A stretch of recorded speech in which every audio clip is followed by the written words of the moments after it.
now the big news all week will surely be the Democratic convention, and it got an early kickstart over the weekend with the Joe Biden VP announcement. But who is Joe Biden, and does he care about the issues that actually matter to us? Well, the Loop is going to find out.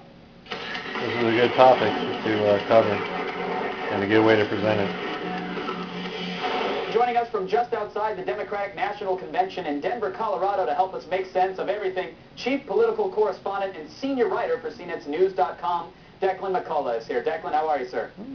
Hi, pretty well. Just arrived Denver. Yeah, well, welcome. Thanks for joining. I know you literally just got off a plane, so we appreciate your time here. I especially want to talk to you because your CNET story pointed out that Democratic VP candidate Biden, he doesn't exactly have the greatest track record when it comes to technology and privacy. And when you look at a guy like Obama, whose campaign has really relied so heavily on internet support and in tackling that whole demo, Isn't it seem a little weird that that's his Good pick? catch, Demo. Good catch, Kevin. It wouldn't have been, well, let me back up. It's probably a really great pick if you're, say, a lobbyist for the recording industry or movie industry, right, or a large copyright holder. It really makes you happy. But it doesn't really jive with Obama's, hey, we're using the internet to do this wonderful change thing. And so there is a bit of a disconnect there. Yeah, I mean, you mentioned those things like, copyright issues of the recording industry. Where does he stand? Let's look at like copyright and DRM. Where does a guy like Biden stand on those issues?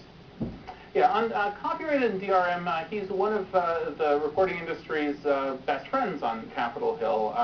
He is the chairman of the Foreign Relations Committee, which lets him get involved in international piracy, intellectual property enforcement, and all that. They held a party a few years ago when I was in D.C. I showed up at that. They had champagne, they had food, and they had 4 senators they invited, and Biden was one of them. This is to celebrate copyright law and copyright enforcement. He's sponsored a lot of pro-RIA copyright legislation, and he really is one of their best allies. And what about peer-to-peer issues? Because I keep reading everywhere, I mean, I've seen it on Dig, I've seen it even on a Drudge link, that he's behind this billion-dollar program to monitor peer-to-peer networks.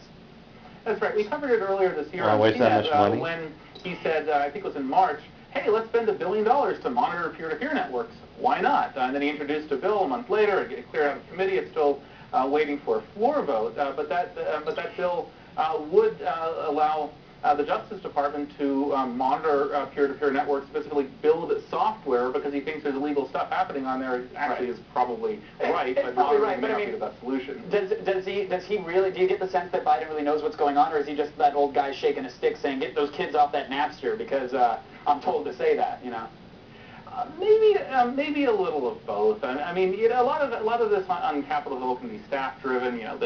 He has some assistant who says, we really can get some political mileage, maybe campaign donations if we go after these pirates, and the pirates aren't really in a position to throw a whole lot of money around. So that's often the way it happens. But I have no evidence that Biden is especially tech-savvy. I mean, when you look at a guy like Biden and people wonder why did Obama pick him, I mean, the first thing that comes to mind is, of course, his foreign relation experience. And I mean, the guy, do you think that these issues, these digital issues, like even net neutrality, for example, did something like that even come into the picture when Obama was selecting a guy? Do you think those were issues that he cared about?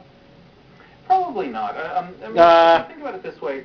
The net roots, they might not really like Biden as as a vice president if you're a Democratic Party loyalist blogger type, but you're probably still going to hold your nose and vote for an Obama-Biden ticket rather than just switching to McCain. I mean, the net neutrality, the net roots, so-called net roots, love it, but it's not really up there with the war or the economy. So do we think that Biden will have a say when it comes to these issues, or do you think he'll adopt a more Obama, open, friendly, peaceful approach to internet-centric issues? It's hard to say. I mean, historically, vice presidents haven't had all that much influence, but the last 2 have had outsized influence. I remember going to briefings with Vice President Gore on the White House complex 10 years ago, and he was the one running the meeting saying, this is what our policies are, and so a Biden VP could do the same kind of thing. So in your heart of hearts right now, I know we don't know who McCain's running mate is going to be just yet, but are you more interested in what's going on that side now that Biden's been selected, or do you still think the Obama-Biden ticket is the safer bet for those interested in digital issues? I'm going to hold off until we hear who McCain is going to pick, but I will say one thing.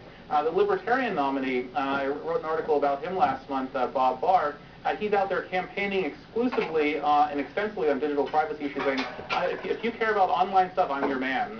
So that there is a third or fourth choice. Well, when he holds his convention in Second Life, I'm sure all 12 the people will show up to rally for him. Declan, thank you so much. I know it was last minute, but I appreciate you joining us. Thanks for keeping us My in the loop. pleasure. All right, right now let's go on over to Olivia.